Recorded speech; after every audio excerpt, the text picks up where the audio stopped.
ঢুকিয়ে নাড়াচাড়া করে, কখনো খুলে কখনো বুঝে, জিনিসটা কি? একদম একদম পজিটিভ পজিটিভ, কিন্তু নেগেটিভ আনসার দেবেন না। নেগেটিভ ভাবে চিন্তা করলে জীবনও পাবেন না, একদম পজিটিভ চিন্তা করতে হবে। এটা বুঝছেন? ফুটার মধ্যে ঢুকিয়ে নাড়াচাড়া করে, কখনো খুলে কখনো বুঝে, জিনিসটা কি?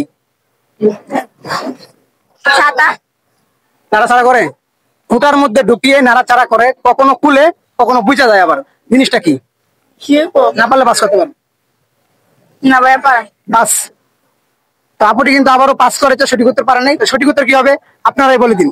রাস্তা দিয়ে হেঁটে যায় 101টা জামা গায়ে। এখানে দেখতে পাই আমরা 101টা জামা গায়ে দিয়ে রাস্তায় বাজারে যাই, 101টা জামা গায়ে দিয়ে রাস্তার পাশে বসে থাকে। এই জিনিসটা কি? এটা ওটা দাদা। তো বড় ভাই আমাকে একটা আচ্ছা বলেন, আপনি বলেন। হ্যাঁ বড় ভাই আমার একটা দাদা দিছে, কারণ এখানে আমি অনেকে দাদা দিতে আসছি। মানে সে আমাকে দাদা দিল যে উত্তর আমি দিতে পারি কিনা। 101টা জামা গায়ে, জামা গায়ে রাস্তার পাশে বসে। আমি রাস্তায় হাঁটে যাচ্ছি, রাস্তার পাশে দেখছি রাস্তার পাশে বসে রয়েছে। হ্যাঁ 101টা জামা গায়ে দিয়ে রাস্তার পাশে বসে রয়েছে। তো এটা হলো পেঁয়াজ। পেঁয়াজ পেঁয়াজ কিংবা রসুন। জি, উত্তরটি ঠিক আছে। ওটা তো রাস্তার পাশে বসে না, রাস্তার পাশে তো মানুষ নিয়ে বসে, বাজারে বসে, হাটে বসে। রাস্তার পাশে বসে থাকে, ওটা কিন্তু মানুষ নিয়ে বসে থাকে, আর সে কিন্তু সবসময় বসে থাকে। আচ্ছা, এটা হইব কলা গাছ, নাইলে কলা গাছের মোচা। ওটা হয়, ওটা হয়। হ্যাঁ ঠিক আছে। আপনি কার মায়ের বাপের ছেলে? আমি কার মায়ের বাপের ছেলে? আমি কর্মীর মায়ের বাপের। এভাবে না, আপনি কার মায়ের বাপের ছেলে এভাবে চিন্তা করতে হবে। আপনি কর্মীর বাপের নাম বলতে বললি, কোন কারো নাম আসবে না, বলতে হবে কার বাপের মায়ের ছেলে। কার আমার দাদার।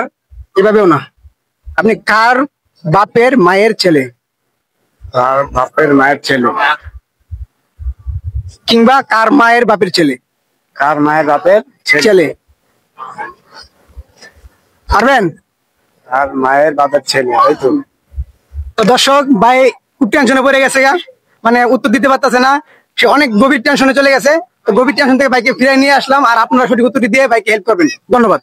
আপনাদের জন্য প্রশ্ন থাকবে, পৃথিবীর কোন জায়গায় সূর্যের আলো একবারই পড়েছিল আর দ্বিতীয়বার পড়বে না? এটা কোন জায়গা? নীল নদে। নীল নদে? এটা কিভাবে মনে হলো নীল নদ? মুসা আলাইহিস সালাম যখন নীল নদ পাড়ি দিয়েছিল, তখন নীল নদের পানি 2 বছর চলে গিয়েছিল। ওই সময় সূর্যের আলো সেখানে পৌঁছে দিয়েছিল, তারপর থেকে আর কখনো পৌঁছবে না। আর পৌঁছবে না। তো দর্শক এই ভাইদের উত্তরটি 100% সঠিক, আর বাইরে একটা ছোট গিফট পাবে আমার পক্ষ থেকে। আর অবশ্যই ভিডিওটা শেয়ার করে মানুষকে দেখার সুযোগ করে দিবেন। ধন্যবাদ সবাইকে। আর ছোট্ট একটা গিফট দিতেছি, গিফট হলো শুধু সম্মাননা জানানোর জন্য, আপনার জন্য কথা চিরুনি। ধন্যবাদ। কিছু বলে দেন, ভিডিওটা শেয়ার করে দেন।